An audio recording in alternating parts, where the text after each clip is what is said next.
L'attaque des Titans, l'épisode final, il est sorti, ça y est! Enfin! C'est ça, gagnant! C'est ça, gagnant! C'est ça, gagnant! Attention, spoil dans cette vidéo! Pour commencer, j'aimerais que vous vous imaginiez quelqu'un qui n'a vu que le premier épisode de l'attaque des Titans. Et par hasard, il tombe sur le tout dernier, et il se retrouve en face de ça!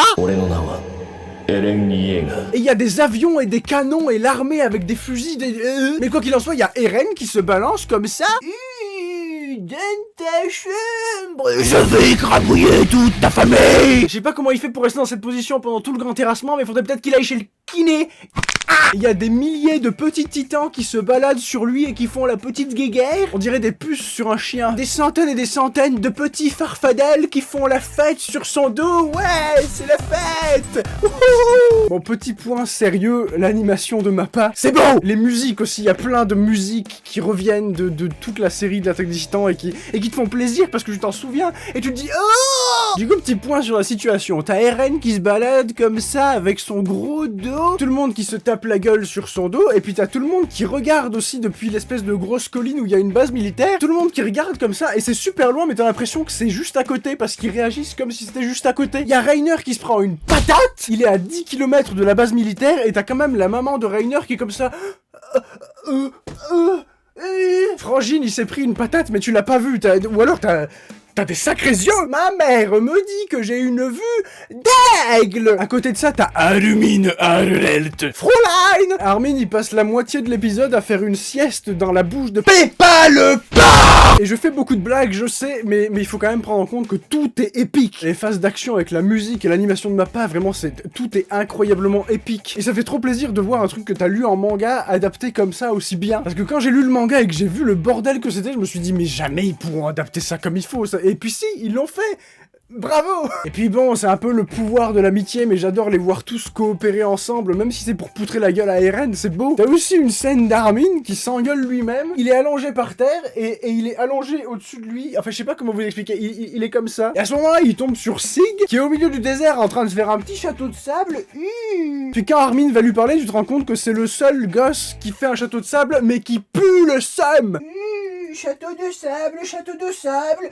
Le monde n'est que douleur atroce et perpétuel recommencement de merde. Du coup, t'as Armin qui arrive à convaincre Sig de sortir son petit cul tout blanc de la carcasse des rennes. Miam miam, ce petit cul rempli de seum, je vous le montrerai pas parce que la monétisation, le petit cul de Sig. T'as quand même le type qui ressemble à Jésus, qui se pointe à poil, les roubignoles qui ballottent au vent, tout ça pour se faire découper comme un saucisson par Levi. Et vient le moment où Armin décide enfin d'exploser la tronche d'Eren. Oh, petit Armin, Fräulein, qu'est-ce que tu veux être plus tard? Une explosion nucléaire!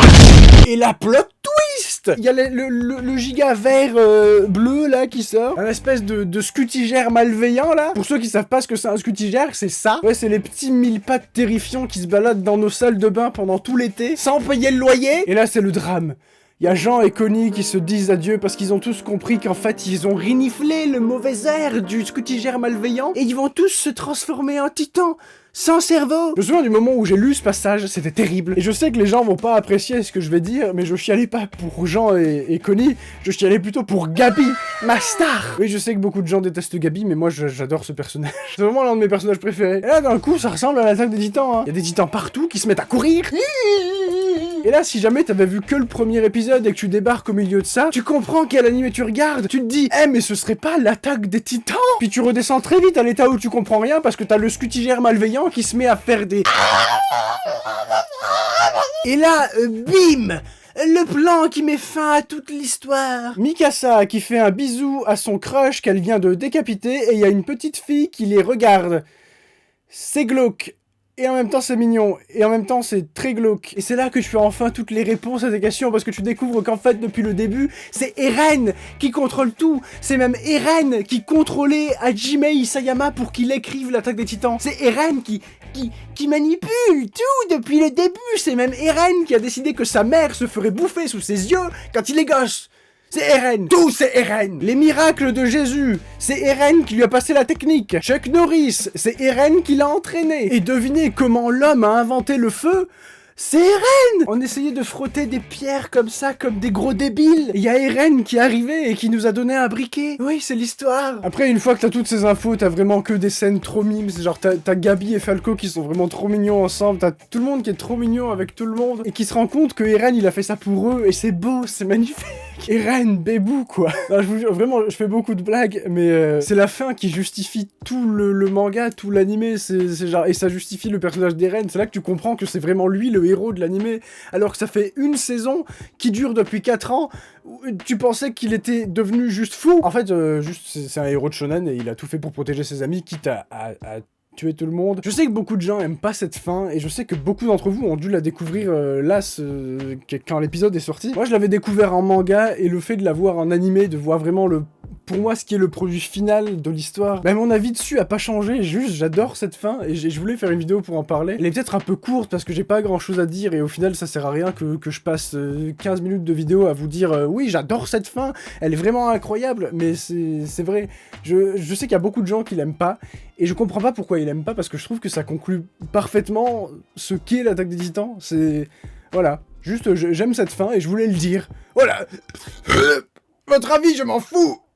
Évidemment, vous avez le droit de pas aimer la fin, hein, je fais des blagues. Mais personnellement, de mon seul et unique humble avis, juste de moi à moi-même, j'adore cette fin et je voulais le dire dans une vidéo, parce que je veux que les gens sachent que j'aime la fin de l'attaque des Titans. Je trouve que cette fin est parfaite, je la trouve incroyable, et je trouve qu'elle conclut parfaitement cette œuvre qui est incroyable. Et je sais que je dis tout le temps ça, mais c'est vrai. Scénaristiquement, j'ai jamais vu aucune œuvre qui a un scénario aussi bien fait que celui de l'attaque des Titans, en fait. Que ce soit des livres, des séries, des films, n'importe quoi. Et pourtant, j'ai vu plein de choses. J'ai des potes qui ont vraiment de très bon goût, qui m'ont montré plein de choses, plein de films cultes, plein de livres cultes. Genre vraiment, j'ai jamais vu quelque chose qui arrive à ce niveau-là scénaristiquement. Après, c'est que mon avis, mais je suis très content que cette œuvre que j'aime autant ait enfin droit à son adaptation finale et à une version finale de tout, en fait. C'est un petit peu tout ce que je voulais dire. Je voulais quand même inclure ce petit passage à la fin de la vidéo, un petit peu plus sérieux, juste pour dire que j'adore cette œuvre et que je suis très content d'avoir eu l'honneur de la découvrir. Donc on remercie Isayama. Merci.